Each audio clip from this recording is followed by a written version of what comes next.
Over the past couple of years, you and I have spent a lot of time at EV stations, but generally in cars that get their design inspiration from roller skates. Today we've got a charger, a plug, and well, maybe not the most attractive car in the world, something we really like to drive. Friends, times, at least at the old EV station, they are changing.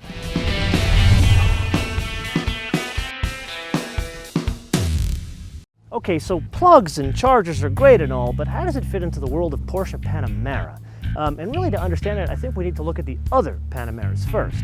Remember that 400 horsepower V8S we love so much? Well, that's gone. Now there's a V6, which is 310 horsepower and 295 pound-feet of torque.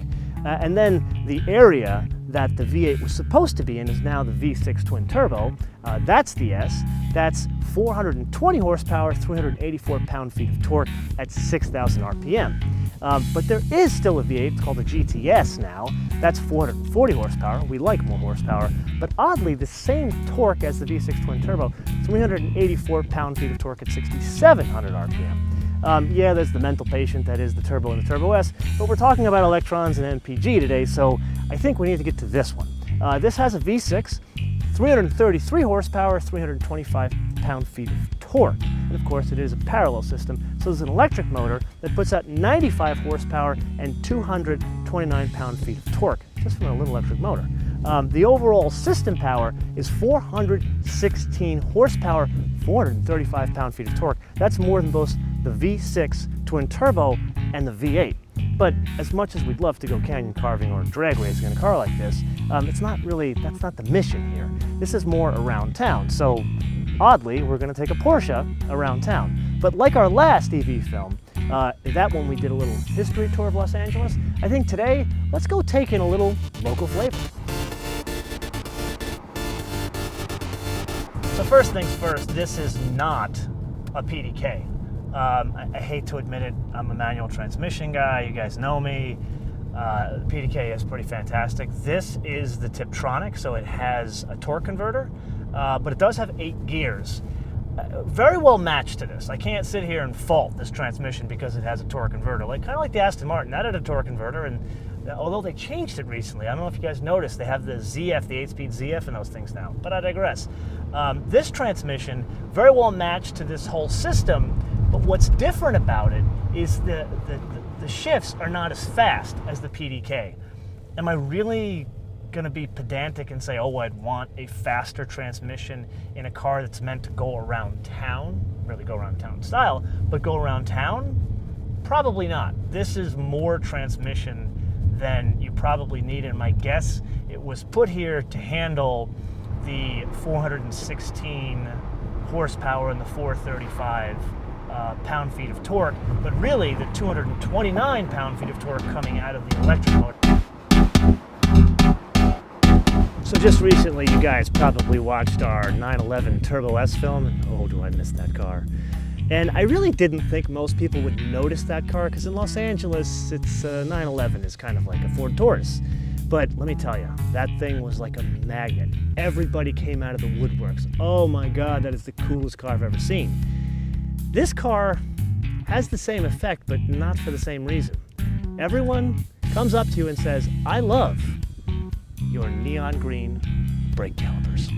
The theme actually repeats. It's here, and then it's here on all the badges, and then every one of the needles have the same neon green, like paint job. I guess, you know, if you're going for the theme and you want to get someone's attention, it's better than driving a Prius, isn't it? One thing I really like about this system is you can switch on and off the Eevee mode. So you can save your electricity for like around town or later on or whenever you want.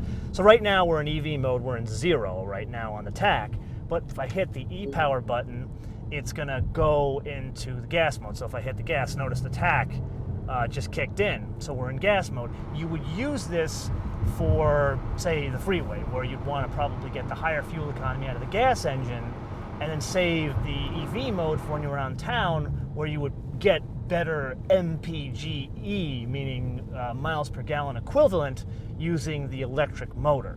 An interesting thing to note, Porsche claims that this system is 20 miles or more of range, or greater than 20 miles.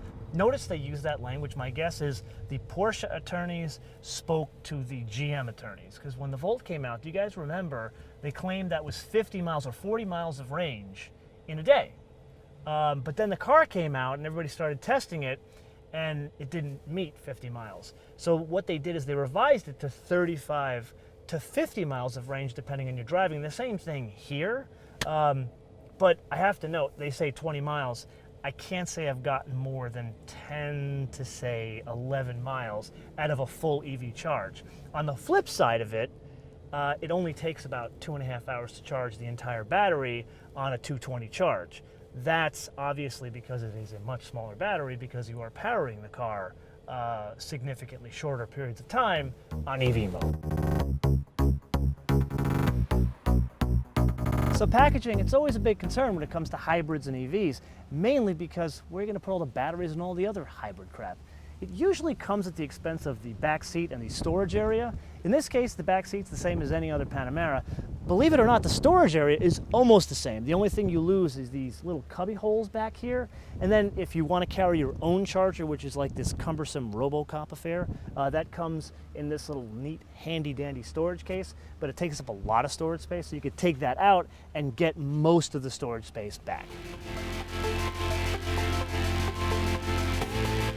I don't know what it is about Los Angeles. When I first came here, I thought, like in New York, everybody's healthy here, everybody's in shape. Turns out the only thing people eat here are donuts and hamburgers. But I found something significantly better, which you and I are about to try. And let's just say it's not really the kind of food that people that drive EVs would eat. That's what I love about it. Okay, so it's lunchtime, which is the perfect time for a little bit of story.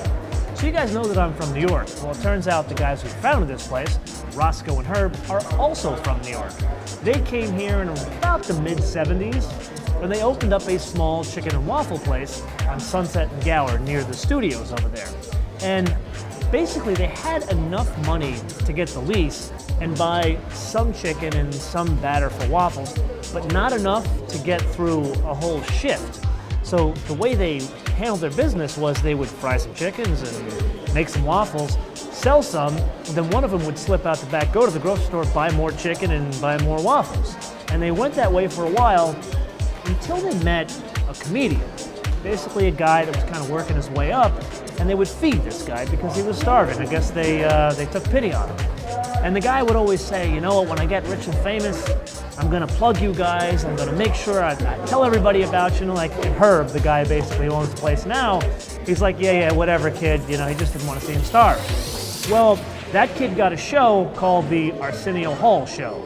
And Arsenio did so much plugging of Roscoe's Chicken and Waffles, it got to the point where Herb had to sit him down and say, we can't keep up, please, just shut up. Well, now we're 6 stores later, and Roscoe, he went back to New York, Herb is still here, and here we are with our chicken and waffles. So we talked about this e-power button here where you can switch on and off the EV mode provided there's charge. Well, there's another way to do that. So right now we're in EV mode. Let's say I want to pass. Let's say I want a lot of extra torque. The gas pedal, or EV, whatever you want to call it, there's a detent position. So if I hit past the detent position, so right now I'm going kind of slow, I'm letting the traffic get up ahead of me here.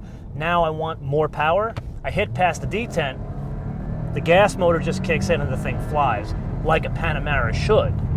Okay, so that brings up a really important question.